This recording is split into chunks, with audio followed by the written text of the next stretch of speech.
তবে আজকাল যদি মাথা মোটা গলা ক্ষমতায় আসে তাহলে বলবে যে এটা মানবতা বিরোধী কাজ হয়েছে, ঠিক না ঠিক?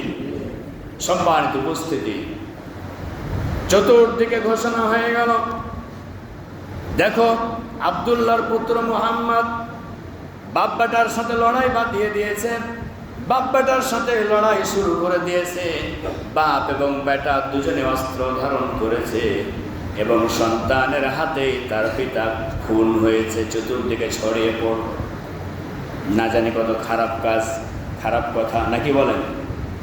আল্লাহ সুবহানাহু ওয়া তাআলা কোরআনুল কারীমের আয়াত নাযিল করে জানিয়ে দিয়েছেন, কাতাবাল্লাহু লা গুলিবান্না আনা ওয়া রুসুলি ইন্নাল্লাহা কাবিয়্যুন আজিজ। আল্লাহ রাব্বুল আলামিন কিতাবের মধ্যে লিখে দিয়েছেন, আল্লাহ সুবহানাহু ওয়া তাআলা বলেন তিনি এবং তার রাসূল অবশ্যই বিজয়ী হবেন। শুধু তাই নয়, সেই রাসূলের অনুসারী যারা হবে, যারা দুনিয়ার জমিনে আল্লাহর গোলামি করবে একনিষ্ঠভাবে, তারাও বিজয়ী হবে। বলুন সুবহানাল্লাহ। লা তাজিদু কওমান ইউমিনুনা বিল্লাহি ওয়াল ইয়াউমিল আখির ইউআদ্দুনা মান হাদ্দাল্লাহা ওয়া রাসূলাহু ওয়ালাউ কানু আবাআহুম আও ইখওয়ানাহুম ইলা আখিরিল আয়াত। আল্লাহ রাব্বুল আলামিন আয়াতে কারিমা নাযিল করে জানিয়ে দিয়েছেন, আমি আল্লাহ তাআলার প্রতি যারা একনিষ্ঠভাবে ঈমান আনে এবং একনিষ্ঠভাবে আমার গোলামি যারা করতে ইচ্ছা পোষণ করে, আমি আল্লাহ রাব্বুল আলামিন তাদের অন্তরের মধ্যে আমার ঈমানটাকে বদ্ধমূল করে দেই। বলুন সুবহানাল্লাহ। এমন ভাবে তাদের অন্তরের মধ্যে আমার ঈমানটাকে পয়দা করে দেই যে তারা একমাত্র আমি, আমার রাসূল এবং তার পিতামাতা থেকে শুরু করে, তার ব্যবসা বাণিজ্য থেকে শুরু করে, তার ভাই বোন থেকে শুরু করে কোনো কিছুই তাকে আল্লাহর পথ থেকে আটকিয়ে রাখতে পারে না। বলুন সুবহানাল্লাহ। কোনো কিছুই তাকে বাধা দিয়ে রাখতে পারে না। তার অন্তরের মধ্যে এমন একটা ঈমানি জড় আল্লাহ রাব্বুল আলামিন গেড়ে দেন, যেই জড় চলে গেছে মাটির অতল তলদেশে। এই ইসলামের জড় কেটে কেউ পরিষ্কার পরিচ্ছন্ন করতে পারেনি, এখনো পারবে না। কতকজনে কতক কথা বলে, মোল্লাদের বংশ শেষ হয়েছে, 2-4-10টা ফাঁসি দিয়ে দেওয়া হয়েছে, মোল্লার আর কেউ মাথা উঠিয়ে দাঁড়াতে পারবে না, ঠিক না ঠিক? কিন্তু মোল্লা বলে কাকে বলা হচ্ছে?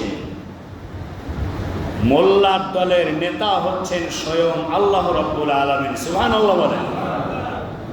ইসলামিক দলের নেতা স্বয়ং আল্লাহ তাআলা, এবং সে আল্লাহ তাআলা নবী রাসূলদেরকে পাঠিয়েছিলেন, যেইভাবে দিক নির্দেশনা দিয়েছেন, ঠিক সেইভাবে আল্লাহর প্রতি যারা ঈমান এনেছিল, তৎকালীন সময়ে নবীদের প্রতি যারা বিশ্বাস স্থাপন করেছিল, আজ পর্যন্ত যারা সেই নবীর উত্তরসূরি হবে, অনুসারী হবে, তাদেরকে কখনোই এই দুনিয়ার জমিন থেকে পরিষ্কার করে দেওয়া যাবে না, সম্ভব নয়।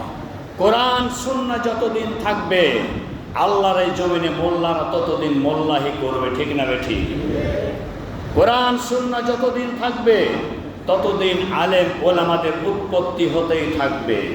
কোরআন সুন্নাহ যেদিন থাকবে না, সেদিন পূর্ব দিগন্তে সূর্য উঠবে না, ঠিক না ঠিক? অতএব সূর্য যতদিন পূর্ব দিগন্তে উঠবে, ততদিন পর্যন্ত মোল্লার দলেরা থাকবে। আপনারা যারা মোল্লাদেরকে পছন্দ করেন, কোরআন সুন্নাহ পছন্দ করেন, মন যদি চায় আল্লাহর জমিনে থাকতে মন না টানে, যেখানে পারবেন সেখানে চলে যান বেরিয়ে। এই জমিন কার? সমস্ত সৃষ্টিকুল কার? আমরা কার? আল্লাহ। আল্লাহ বলছেন, গোলাম আমি হচ্ছি তোর রব, তোকে কোন জিনিসটা আমি দিইনি। সুবহানাল্লাহ বলেন। চোখ দিয়েছেন যিনি, মুখ দিয়েছেন তিনি, গবেষণা করার জন্য বিবেক দিয়েছেন তিনি, আমাদেরকে হাত দিয়েছেন যিনি, ওই মহান আল্লাহ সুবহানাহু ওয়া তাআলা সকল কিছুই সৃষ্টি করেছেন তিনি। আল্লাহ তাআলা বলছেন, গোলাম যদি আমার দেওয়া হাত তোর পছন্দ না হয়, এ হাতকে রেখে দে, যদি তোর বাবার ক্ষমতা থাকে একটা হাত তৈরি করে দিয়ে কাজ কর। পারবেন? কেউ পারবে? আল্লাহ বলেন, আমার দেওয়া চোখ যদি তোর পছন্দ না হয়, আমার দেওয়া দুনিয়া যদি তোর দেখতে অপছন্দ হয়, আমার এই দুনিয়ায় আলেম ওলামা যারা আছে তাদেরকে যদি তোর দেখতে অপছন্দ হয়, তাহলে তোদের মন যেখানে চায় আমার জমিন ছেড়ে তোরা অন্য জায়গায় চলে যা। কোথাও যাওয়ার সুযোগ আছে? এত বাহাদুরি কেন? এত বাহাদুরি কেন? এত চামচাগিরি কেন? চামচাগিরি করা থেকে বিরত থাকুন, আল্লাহকে ভয় করুন। মরতেই হবে, আজ হোক কাল হোক, আল্লাহর দরবারে আখিরাতের আদালতে আপনাকে দাঁড়াতে হবে। সম্মানিত উপস্থিতি, হযরত আবু উবাইদা ইবনুল জাররাহ রাদিয়াল্লাহু তাআলা আনহু, তিনি তার তরবারি দিয়ে তার পিতাকে দুনিয়া থেকে বিদায় করে দিলেন। আল্লাহ রাব্বুল আলামিন ঘোষণা করলেন, সে কথার দিকে একটু দৃষ্টি ফেরান, কারণ যারা ইসলামের বিপক্ষে অস্ত্র ধারণ করেছে নিঃসন্দেহে নিশ্চয় ওই লোকগুলো জাহান্নামে যাওয়ার উপযুক্ত। ঠিক না বেঠিক? আর যারা ইসলামের পক্ষে ঝান্ডা হাতে তুলে নিয়েছে, আপনারা বিশ্বাস করুন আর নাই করুন, আল্লাহর রাসূল বলেছেন তারা অবশ্যই চিরস্থায়ী জান্নাতি হয়ে যাবে। বলুন সুবহানাল্লাহ। হযরত আবু উবাইদা ইবনুল জাররাহ রাদিয়াল্লাহু তাআলা আনহু তার তরবারি দিয়ে পিতাকে দুনিয়া থেকে বিদায় করে দিলেন। আল্লাহ রাব্বুল আলামিন জানায় দিলেন, সে যাকে হত্যা করেছে হতে পারে সে তার বাপ, হতে পারে তার বোন, হতে পারে তার ভাই, হতে পারে তার চাচা, হতে পারে আরো যে কেউ।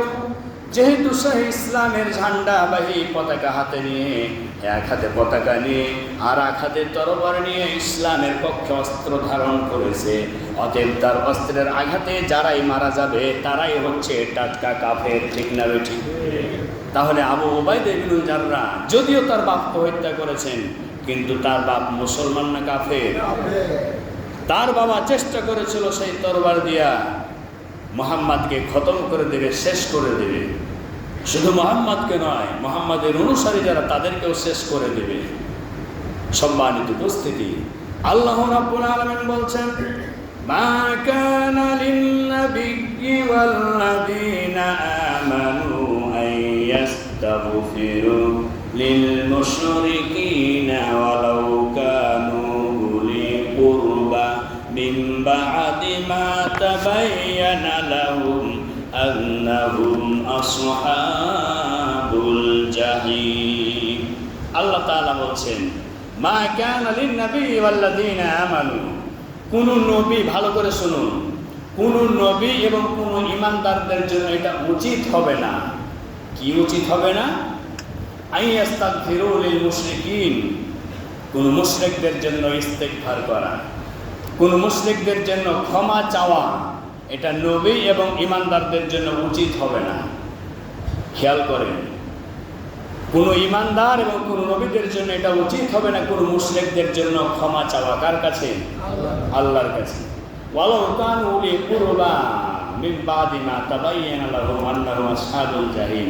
এটাও আল্লাহ তাআলা বলে দিয়েছেন, হতে পারে সে তার নিকট আত্মীয়, হতে পারে তার বাপ, তার মা, তার চাচা, তার দাদা, 14 গোষ্ঠী যে কেউ হতে পারে।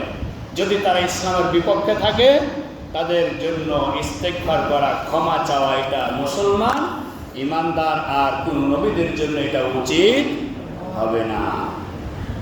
তাহলে এখান থেকে বুঝে নেন যে হযরত ইব্রাহিম আলাইহিস সালাতু ওয়াস সালাম তিনি ছিলেন আল্লাহর পয়গম্বর। তার বাবার নাম ছিল আজর। তার বাপ ইসলামের পক্ষে ছিল না বিপক্ষে ছিল? তার বাপ মুশরিক, মূর্তি পূজা করত। তাহলে ইব্রাহিম আলাইহিস সালাতু ওয়াস সালাম তিনি তার বাবার জন্য আল্লাহর কাছে ক্ষমা প্রার্থনা করার সুযোগ নাই। আপনি একটা মুরব্বিকে 500 টাকা, 1000 টাকা, 5,000 টাকা পকেটে ভরে দিলেন, সে যতই চোখের পানি ফেলে আপনার বাপ মার জন্য দোয়া করুক, আপনার জন্য দোয়া করুক, আপনি ইসলামের বিপক্ষে কাজ করেছেন, ইসলামের বিপক্ষে আপনার কলম চলেছে, হাত চলেছে, ব্রেন চলেছে, যতই আপনার জন্য চোখের পানি ফেলে দোয়া করুক, কোনো লাভ হবে না, কোনোই লাভ হবে না।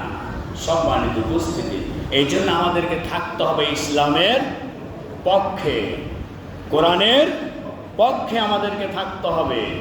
কোরআন সুন্নাহ আছে যেখানে, আমরা আছি সেখানে। এটা কি কোনো রাজনৈতিক স্লোগান? যদি কেউ মনে করেন ভুল করবেন, আপনি কপাল পোড়া।